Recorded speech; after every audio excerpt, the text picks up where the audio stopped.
Telangana TDP నేతలతో భేటీ అయ్యారు. జాతీయ ప్రధాన కార్యదర్శి లోకేష్ ప్రతి శనివారం తెలంగాణ టీడీపీ సమీక్ష చేసే లోకేష్ పార్టీ సీనియర్ నేతలతో సమావేశమయ్యారు. పార్టీ పూర్వ వైభవానికి చేపట్టాల్సిన చర్యలపై చర్చించారు. ప్రజా సమస్యలు, ప్రభుత్వ వైఫల్యాలపై చంద్రబాబు సూచించిన విధంగా సిద్దమవుతున్నారా లేదా అన్న దానిపై నేతలతో మాట్లాడిన లోకేష్ మరికొన్ని సూచనలు, సలహాలు ఇచ్చారు.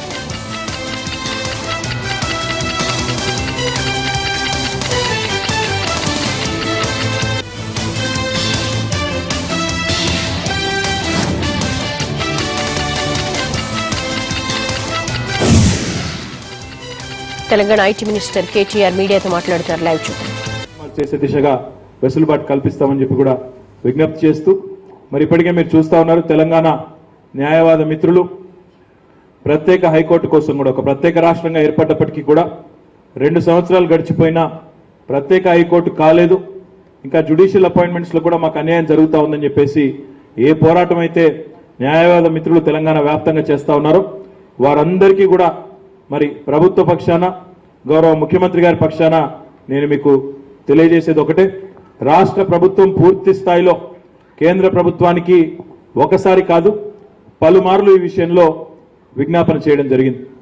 మరి కేంద్రం కూడా ఇప్పటికీ కేంద్ర న్యాయశాఖ మంత్రి గారు, కేంద్రంలోని పెద్దలు పలుమార్లు ఈ విషయంలో మాట కూడా ఇవ్వడం జరిగింది.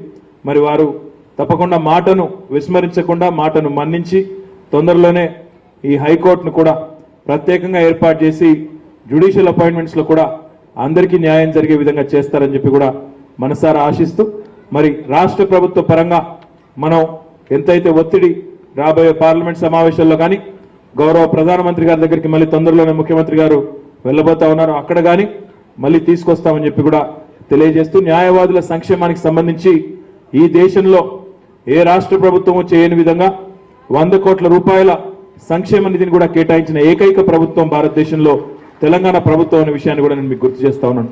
ఈ రకంగా ఉద్యమంలో మాతో కలిసి నడిచిన న్యాయవాద మిత్రులందరికీ ఎప్పటికప్పుడు వెన్నుదన్నుగా ఉంటూ మీ సంక్షేమానికి మేమందరం కూడా పాటుపడతామని చెప్పి కూడా తెలియజేస్తూ మరి కార్పస్ లో పెద్ద మొత్తంలో డబ్బులు ఉన్నాయన్నారు. అప్పుడప్పుడు మాకు కూడా అవసరం పడితే ప్రభుత్వానికి మీరు అప్పు ఇవ్వాలని కూడా మళ్ళొకసారి మీకు శంకర్ గారికి కూడా తెలియజేస్తూ మా సహచర మంత్రివర్యులు మా అన్న ఈటల రాజేందర్ గారు నా కోసం సచివాలయంలో ఎదురు చూస్తా ఉన్నారు.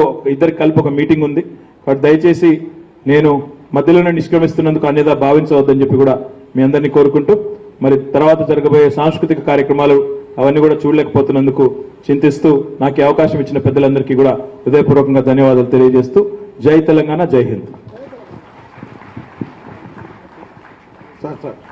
Thank you sir, thank you very much for your.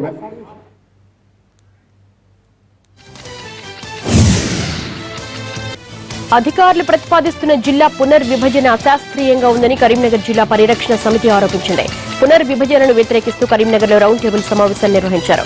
ప్రస్తుతం జిల్లా కేంద్రమైన కరీంనగర్ అన్ని మండలాలకు అందుబాటులో దూరంగా ఉందన్నారు. జిల్లాను విడదీయాల్సి వస్తే మంథని నియోజకవర్గంలోని మహాముత్తారం, కాటారం, మహదేవ్పూర్ మండలాలను భూపాలపల్లిలో కలపాలని సూచించారు. అంతేగాని కూతవేటు దూరంలో ఉన్న సిరిసిల్ల, జగిత్యాలను కొత్త జిల్లాలుగా ప్రకటించాలి అనుకోవడం వెనుక రాజకీయ లబ్ధి దాగుందని అన్నారు. మైనార్టీ శాఖ ఆధ్వర్యంలో పంపిణీ చేసే రుణాలకు ఎక్కువగా పోటీ ఉండడంతో కరీంనగర్ కార్పొరేషన్ అధికారులు లక్కీ డ్రాను ఆశ్రయించారు. స్థానిక కళాభారతి ఆడిటోరియంలో రుణాలకు దరఖాస్తులు చేసుకున్న వారి సమక్షంలో డ్రా నిర్వహించారు. కార్పొరేషన్ పరిధిలో 106 యూనిట్స్ కు మాత్రమే రుణాలను అందించే వెసులుబాటు ఉండగా మొత్తం 2530 మంది దరఖాస్తు చేసుకున్నారు. దీంతో లబ్ధిదారుల ఎంపిక పారదర్శకంగా ఉండేందుకు అధికారులు డ్రా పద్ధతి ఎంచుకున్నారు.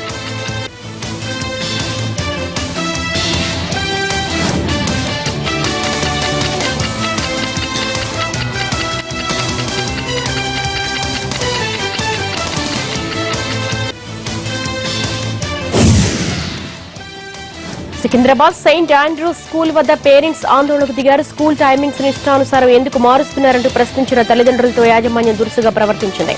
స్కూల్ ప్రాంగణంలో పేరెంట్స్ ను బంధించారు. ఆగ్రహించిన తల్లిదండ్రులు పాఠశాల ముందు ధర్నాకు దిగారు. యాజమాన్య వైఖరిని తప్పుపట్టారు.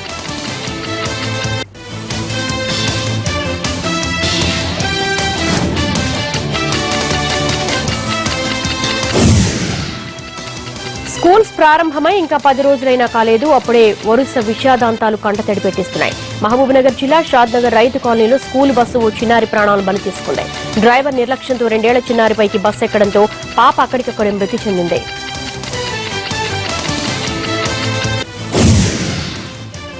కరీంనగర్ జిల్లా వెల్దుర్తి గ్రామ ప్రజలు ఆదర్శవంతమైన నిర్ణయం తీసుకున్నారు. తమ గ్రామంలో పిల్లలందరినీ ప్రభుత్వ పాఠశాలలకి పంపాలని నిర్ణయించుకున్నారు. ప్రభుత్వం గ్రామంలో ఇంగ్లీష్ పాఠశాల ఏర్పాటు చేయాలని నిర్ణయించడంతో గ్రామ సర్పంచ్ తల్లిదండ్రులు ఈ నిర్ణయం తీసుకున్నారు. పిల్లలను తీసుకెళ్లడానికి వచ్చిన ప్రైవేట్ స్కూల్ బస్సులను తిప్పి పంపారు.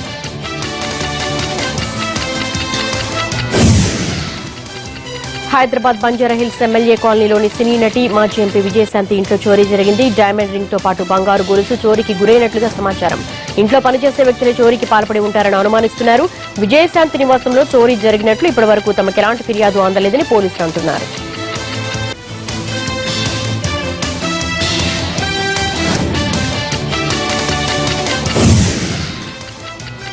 ఏటీఎంలో డబ్బులు పెట్టే పేరుతో 100 కోట్లకు పైగా మోసం చేసిన ఘరానా మోసగాళ్లు ఎట్టకేలకు పోలీసులకు చిక్కారు. పుణె, ముంబైలో మకాం వేసిన గ్యాంగ్ లీడర్స్ ను నగర పోలీసులు అదుపులోకి తీసుకున్నారు.